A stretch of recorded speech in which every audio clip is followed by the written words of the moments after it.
તમારા ખોડામાં મીડિયા હતા, બાકી સામે હતા. અત્યારે 3 પત્રકારો બેઠા છે, 4 બેઠા છે. તેનો મતલબ એવો નથી કે બાકીના કોઈ પત્રકારો સામે બેઠા છે નથી.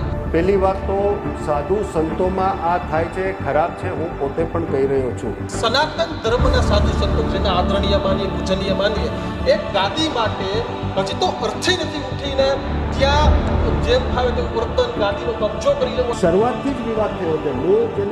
જેમ સંજય કોરડિયાએ કીધું કે આ વ્યક્તિની નિમણૂક જ ખોટી થઈ હતી હરિગીરીની. જે તે સમયે ખોટું થયું હોય તો ત્યારે પણ કોઈએ બોલવું જોઈએ. અને અંબાજીમાં પણ બીજી પરંપરા ચાલુ થઈ ગઈ. અંબાજીની પરંપરા એમની એમ જ રહી અને ભવનાથમાં પરંપરા 5મી 10મી લગભગ 6ઠી પેઢીથી બીજી પરંપરા ચાલુ થઈ, પણ એ અંબાજીના પરંપરામાં જ છે. શરૂઆત છે ત્યાંથી કરવી છે. જો તમે એમ કીધું કે બાકી તમારા ખોડામાં મીડિયા હતા, બાકી સામે હતા. અત્યારે 3 પત્રકારો બેઠા છે, 4 બેઠા છે. તેનો મતલબ એવો નથી કે બાકીના કોઈ પત્રકારો સામે બેઠા છે નથી.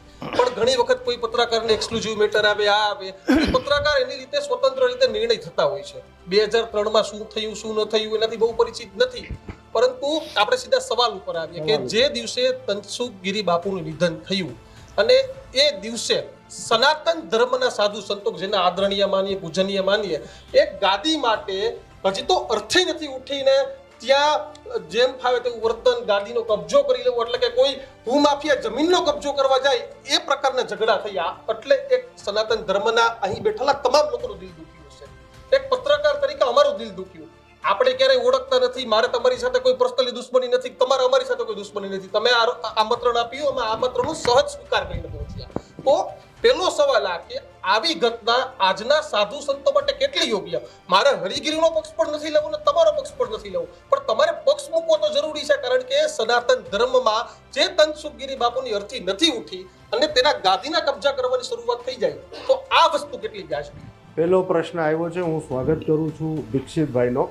પહેલી વાત તો સાધુ સંતોમાં આ થાય છે ખરાબ છે, હું પોતે પણ કહી રહ્યો છું.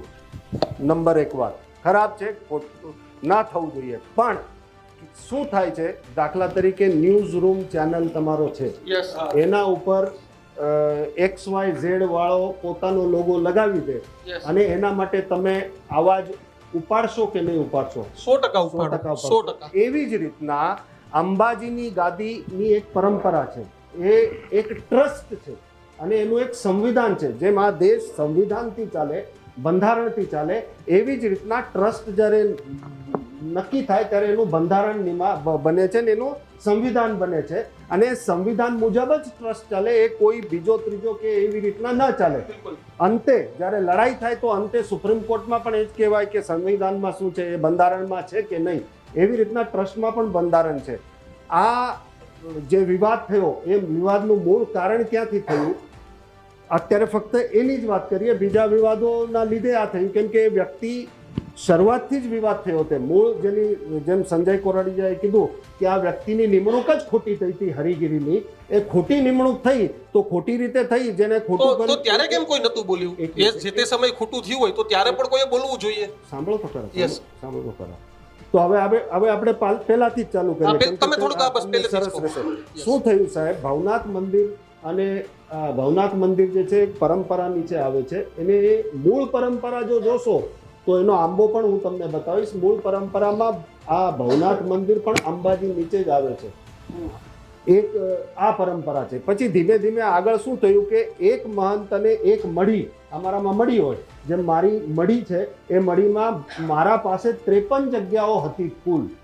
53 જગ્યાઓ હતી જેનું સંચાલન અમે કરતા. હવે સંચાલન જ્યારે કરતા તો સમયના અભાવના લીધે ને બધે પહોંચી વળવાના લીધે દરેક જગ્યાએ પૂજારી હતા ને સાધુઓને રાખેલા હતા. અને પછી જે એવું લાગ્યું કે આ પૂજારી છે ને એ પોતાનું ચલાવે છે, ચલ તું મંત એમ કરીને જગ્યા ઓછી થઈ. એવી જ રીતના ભવનાથમાં પણ અને અંબાજીમાં પણ બીજી પરંપરા ચાલુ થઈ ગઈ. અંબાજીની પરંપરા એમની એમ જ રહી અને ભવનાથમાં પરંપરા 5મી 10મી લગભગ 6ઠી પેઢીથી બીજી પરંપરા ચાલુ થઈ, પણ એ અંબાજીના પરંપરામાં જ છે. એક વાત તો એ પરંપરા મુજબ જે ચાલતું હોય છે ગુરુ શિષ્ય પરંપરા, આ સાફ શબ્દોમાં એના બંધારણમાં લખેલું છે. અખાડો લખેલું નથી. પેલા સમજવાની વાત છે. દાખલા તરીકે સ્વામિનારાયણ મંદિર હોય, નમો નારાયણ ઝાપટી લે તો આ ના ચાલે, બરાબર. એવી જ રીતના એ બંધારણના અંદર અખાડો શબ્દ લખેલો નથી. એ બંધારણમાં લખેલું છે દશનામ સંન્યાસી ગુરુ શિષ્ય પરંપરા મુજબ આવતા ચેલા અથવા તો એ દશનામ સંન્યાસી એ પરંપરામાં આવતો હોય એની નિમણૂકની સત્તા કલેક્ટર, બધા જ કાગળો સત્ય એ બધું જાણીને કલેક્ટર નિયુક્તિ કરશે. આ બંધારણનું મૂળ છે સાહેબ. હવે એક તો સત્ય હોવું જોઈએ, બીજું એ પરંપરામાં હોવું જોઈએ, ગુરુ શિષ્ય પરંપરામાં હોવું જોઈએ. એના પેરામીટર છે. આ પેરામીટરમાં આવ્યા પછી જ એની નિમણૂક થાય. થયું શું ત્યાં? એ પરંપરામાં અંબાજીના પીરજી એકવાર મહંત બન્યા. ત્યાં જ્યારે રઘુનાથગીરીજી ગુજરી ગયા ત્યારે રમેશગીરી એમના ચેલા બન્યા. પછી શું થયું કે ભવનાથ મંદિરમાં 2-4 ચેલા હતા, એમની એકાબીજાના સાથે લડાઈ ચાલતી, એટલે રમેશગીરીના વિરુદ્ધ થોડા ફરિયાદો કરવામાં આવી ને ફરિયાદો કરવામાં આવી તો એમનો 1 વર્ષનો જે હુકમ હતો એની જગ્યાએ પછી પીરજીએ કાગળો મૂક્યા. અંબાજી મંદિરના જે બ્રહ્મલીન થયા એમણે કાગળ મૂક્યા. પછી એમના મહંતીનો ઓર્ડર થયો એટલે મૂળ ગાદીએ પાછા આવી ગયા. મૂળ ગાદીએ પાછા આવ્યા પછી શું થયું કે જે તે વખતે હરિગીરી કોની મદદ લીધી, મેં બીજાના નામ લેવા નથી, મેં પહેલા જ કીધું છે. બીજાના એવા મદદ લઈને હરિગીરીએ ત્યાં કબજો જમાવ્યો. કબજો જમાવીને પછી કલેક્ટર સાથે જે કંઈ થયું એ પત્ર એણે પોતે જમા કરાવેલો છે સાહેબ. તો તમે જેમ કહો છો કે તમે કીધું પુરાવા ક્યાં? તો એ પત્ર સાહેબ સરકારી કાગળોમાં નીકળેલો પત્ર છે. મેં મારા ઘરમાં છાપીને નથી મૂક્યો. આરટીઆઈ થઈ હતી. આરટીઆઈના અંદર રાજુગીરી કરીને સાધુ હતા, જેની પ્રેસ કોન્ફરન્સ મેં આ મીડિયાના સામે કરી હતી. એણે બકાયદા 600 રૂપિયા ભરીને એ કાગળો કલેક્ટર ઓફિસમાંથી મેળવ્યા. એ સરકારી કાગળો ઉપર સિક્કા મારેલા હતા અને સિક્કા મારેલો કાગળ ત્યાં રજૂ કરવામાં આવ્યો અને પછી એ મારા પાસે આવ્યો અને 2021માં હતું કાગળ. 2021માં એ કાગળ એને લીધેલો અને મને આવ્યો. એટલે જ્યારે હું તો વિરોધ ત્યારે પણ કરતો હતો, પણ સાંભળતું કોઈ નહોતું. એક વાત છે કે ઘણી વખતે તમે જ્યાં દરવાજો છે ત્યાં જ ટકોર કરો, દિવાલે જઈને માથા પછાડીને કંઈ ન થાય. તો સમાજ કે મીડિયામાં જવા પહેલા કલેક્ટર જ એનો બોસ છે, તો કલેક્ટરમાં અરજીઓ તો કરી જ હતી. કલેક્ટરમાં તો કીધું જ હતું. કલેક્ટરને કીધું સાહેબ, મામલતદારને કીધું, મંત્રીને કીધું, ધારાસભ્યને કીધું, મુખ્યમંત્રી સાહેબ છે ને કેશોદ એરપોર્ટ ઉપર કીધું. મારા સામે મુખ્યમંત્રી સાહેબે રાઘવજી પટેલને કીધું કે આ મેટર જુઓ, ગંભીર છે. અને અત્યારના કલેક્ટર છે એમને કીધું, એ નવા જ નિમાણ હતા, કે આ મેટરને જોજો. એમણે બાહેંધરી આપી કે હા અમે આનો નિર્ણય કરશું. આ બધું થઈ ગયું છે. હવે તમે મજાની વાત સાંભળો. એ થઈ ગયા પછી કલેક્ટરે જ્યારે તપાસ શરૂ કરી તો એમાં એ ખબર પડી કે રચિત રાજને જ્યારે અહીંયા એના ઉપર ભ્રષ્ટાચારના આરોપ લાગ્યા અને અહીંથી કાઢી નાખવામાં કે બદલી કરવાની વાત આવી, તો એણે જતા પહેલા જે ઓર્ડરનો સમય પૂરો નથી થયો એ સમય પહેલા, એટલે 6 મહિના પહેલા 2 વર્ષનો ઓર્ડર અસંવૈધાનિક રીતે કરીને વયો ગયો. એટલે લીગલી આમાં તમને ખબર પડશે જ. બાકી વકીલો બેઠા છે કે એક મેજિસ્ટ્રેટના પાસેથી જ્યારે કોઈ ઓર્ડર નીકળી જાય તો એને પાછો ખેંચવા માટે પણ લીગલ બધા એસ્પેક્ટ જોવા પડે. અને લીગલ એસ્પેક્ટ જોવા માટે એવી વાતો થઈ કે અમે જોઈને કરશું. એટલે જે એને કેન્સલ કરવાનો હતો અથવા તો એને જે પાછી નિમણૂક ન થવા દેવાની હતી એની જગ્યાએ ખોટી રીતે આ રચિત રાજે હરિગીરીની નિમણૂક કરી દીધી.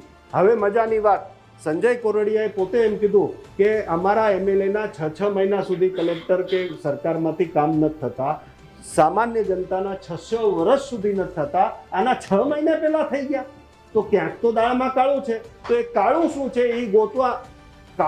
છે એ ગોતવા હું ગયો અને ગોતવા પછી 500 પાનાની ફાઇલ મને મળી. એ 500 પાનાના ફાઇલમાં જ્યારે મેં કાગળ જોયો ત્યારે હું પોતે ચોંકી ગયો કે આ શું છે. એટલે હવે એમાં જે નામ હતા બધાના, તો સ્વાભાવિક છે કે નામ જેના હતા તો મેં મર્યાદાઓ રાખી એ કાગળ મીડિયા સામે. કેમ કે મેં પોલીસને કીધું, મેં એમએલએને કીધું, મેં મંત્રીને કીધું, મેં મુખ્યમંત્રીને કીધું, મેં કલેક્ટરને કીધું. આ બધાને જ્યારે કીધું અને મારા પાસે એના રેકોર્ડ્સ પણ છે કે મેં મેલ કર્યા છે, મેં કાગળો આપ્યા છે, રેકોર્ડ્સ પણ છે. તો એ બધું કર્યા પછી જો કોઈ સાંભળતું જ ના હોય અને આ થતું જ ના હોય તો માણસ કરે શું? મીડિયાના સામે રાખ્યો. કેમ કે મને ખબર છે કે એણે જે કાંઈ પૈસા આપ્યા છે કે નહીં એ પછીની વાત છે પણ એણે જે નામ લખ્યા એ ષડયંત્ર કરીને અહીંયા એ કાગળ એને મૂક્યો એ એની ગંભીર ભૂલ, કેમ કે પાપ કર્યો તો ભૂલ તો થાય, અને એ ગંભીર ભૂલ એ પત્ર મને મળ્યો તો મેં ફક્ત એટલું પૂછ્યું કે આ પત્રનું સત્ય શું છે એ બારે આવવું જોઈએ.